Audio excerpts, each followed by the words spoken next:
વિદ્યાર્થી મિત્રો, આપણે કાલે જે એમસીક્યુ મૂકેલા એમાં 60મો એમસીક્યુ જે છે એની માત્ર રકમ જ આવેલી હતી. આજે આપણે એ પાછો રિવિઝન કરીએ છીએ. આકૃતિ પરથી ઓ બિંદુએ રહેલા વીજભાર પરનું પરિણામી બળ ખાલી જગ્યા હશે. આકૃતિ તમને આપેલી હતી. આ એક ચોરસના ચારે શિરોબિંદુ ઉપર બે શિરોબિંદુ, બાજુના બે શિરોબિંદુઓ પર પ્લસ ક્યુ વીજભાર છે. નીચે બાજુના શિરોબિંદુ માઇનસ ક્યુ વીજભાર છે. ઓ બિંદુ આગળ 2Q વીજભાર મૂકેલો છે. તો આના ઉપર આ ચારે વીજભારોને કારણે આના ઉપર પરિણામી બળ કેવું લાગે? તો મિત્રો આ સમજી લો કે આ ક્યુ વીજભારને કારણે આ 2Q પ્લસ વીજભાર ઉપર અપાકર્ષણ લાગે, આ માઇનસને કારણે આકર્ષણ લાગે. એટલે આ બંને બળો એક જ દિશામાં હોય, પરિણામી બળ આ દિશામાં થાય. એ જ રીતે આ પ્લસ ક્યુ વીજભારને કારણે આ 2Q વીજભાર પર અપાકર્ષણ લાગે, માઇનસ ક્યુને કારણે આકર્ષણ લાગે. આને કારણે અપાકર્ષણ, આને કારણે આકર્ષણ, દિશા એક જ છે. એટલે પરિણામી બળ સમાસ બળ એ જ દિશામાં લાગે. હવે આ બંનેના આ બેનું સમાસ બળ, પછી આ બંનેનું સમાસ બળ અહીંયા લાગતું હોય, આ બંનેનું સમાસ બળ આ લાગતું હોય. હવે આ બંનેના સમાસ બળોનું પરિણામી બળ તમે જુઓ તો અધો દિશામાં લાગે. આ એક થિયરિકલ છે. એ જ રીતે વિદ્યાર્થી મિત્રો, ક્યુ મૂલ્યના બે સમાન વીજભારો એલ લંબાઈના અવાહક સળિયાના છેડે મૂકેલા છે. એક કેપિટલ ક્યુ વીજભારને આ સળિયાના ભૌમિતિક કેન્દ્ર પર મૂકતા સમગ્ર તંત્ર વિદ્યુતની દ્રષ્ટિએ સંતુલનમાં રહેતું હોય તો કેપિટલ ક્યુ ભાગ્યા સ્મોલ ક્યુ બરાબર ખાલી જગ્યા થાય. તો એમાં ચાર વિકલ્પો એ બી સી ડી આપેલા છે. 4, 1/4, -4, -1/4. વિદ્યાર્થી મિત્રો, તમને એમ કહેવામાં આવેલું છે કે ક્યુ મૂલ્યના બે સમાન વીજભારો ક્યુ બે સમાન વીજભારો એ લંબાઈના સળિયા અવાહક સળિયો છે, આ સળિયો અવાહક છે, એના છેડા આગળ મૂકેલા છે. એક કેપિટલ ક્યુ વીજભારને સળિયાના ભૌમિતિક કેન્દ્ર ઉપર મૂકેલો છે. તો સમગ્ર તંત્ર વિદ્યુત દ્રષ્ટિએ સંતુલનમાં રહેતું હોય, આખું તંત્ર સંતુલનમાં રહેતું હોય તો આ સમજી લો કે કોઈ આ છેડાના કોઈ પણ વીજભારો હોય તો એ સંતુલનમાં જ રહે. તો આપણે તંત્ર સંતુલનમાં હોય, ધારો કે આપણે એ બિંદુએ પ્લસ ક્યુ વીજભાર છે, બી બિંદુએ પ્લસ ક્યુ વીજભાર છે, અને આ જે ભૌમિતિક કેન્દ્ર ઉપર કેપિટલ ક્યુ વીજભાર છે, અને બંને વીજભારો અવાહક સળિયાના એલ લંબાઈના છેડા ઉપર મૂકેલા છે. હવે ધારો કે બી બિંદુ ઉપર આપણે વાત કરીએ તો બી બિંદુ એ સંતુલનમાં હોય તો બી બિંદુ આગળ એને કારણે લાગતું આ ધન વીજભાર છે, આ ધન વીજ અપાકર્ષણ બળ, એને કારણે બી ઉપર અપાકર્ષણ બળ, અને આ સીને કારણે સીને કારણે બી ઉપર આકર્ષણ બળ લાગે.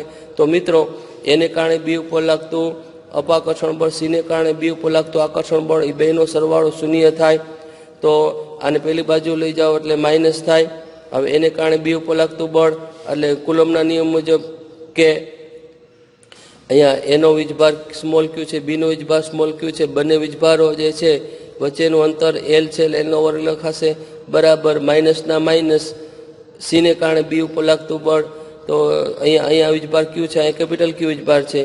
તો બીનો વીજભાર સ્મોલ ક્યુ, કેપિટલ ક્યુ વીજભાર સી ઉપર રહેલો, અને આ બંને વીજભાર વચ્ચેનું અંતર અડધું થાય, કારણ કે સળિયાનું ભૌમિતિક કેન્દ્ર મધ્ય બિંદુએ હોય.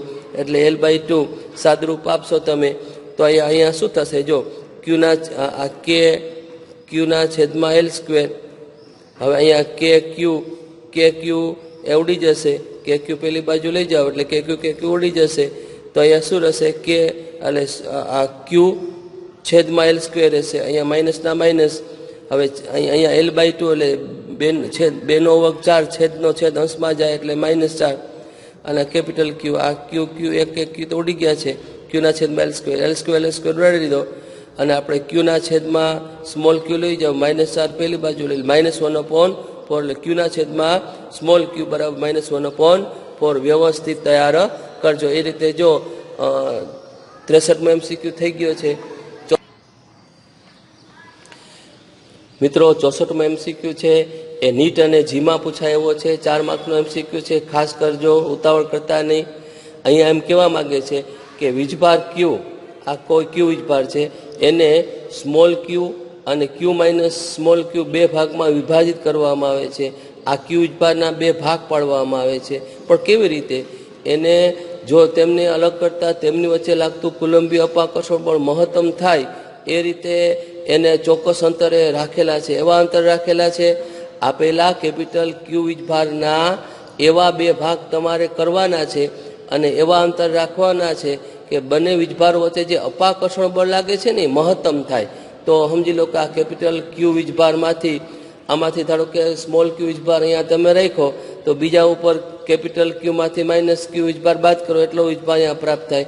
બંને વચ્ચે ધારો કે આર અંતરે અપાકર્ષણ બળ મહત્તમ લાગે છે.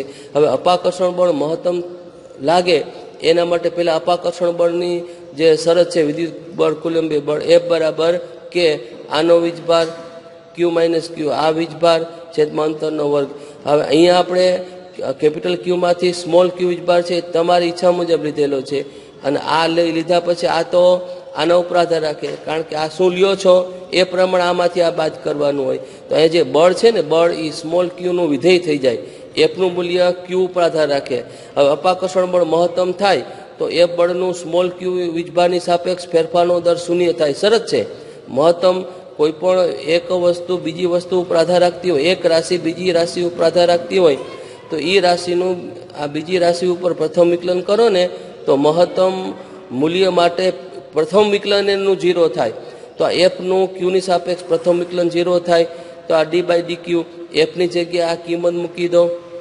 હવે આ કે અચળ છે, બે વીજભાર વચ્ચેનું અંતર આર પણ અચળ છે, એનો વર્ગ પણ અચળ થાય.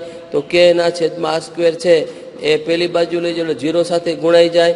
આર સ્ક્વેર 0 આરે ગુણાય કે 0ના ભાગાકાર એટલે 0 થઈ જાય એ દૂર કરી નાખો. હવે સ્મોલ ક્યુની સાપેક્ષ આનું વિકલન કરવાનું છે, સામે પક્ષે 0 રાખવાનું છે.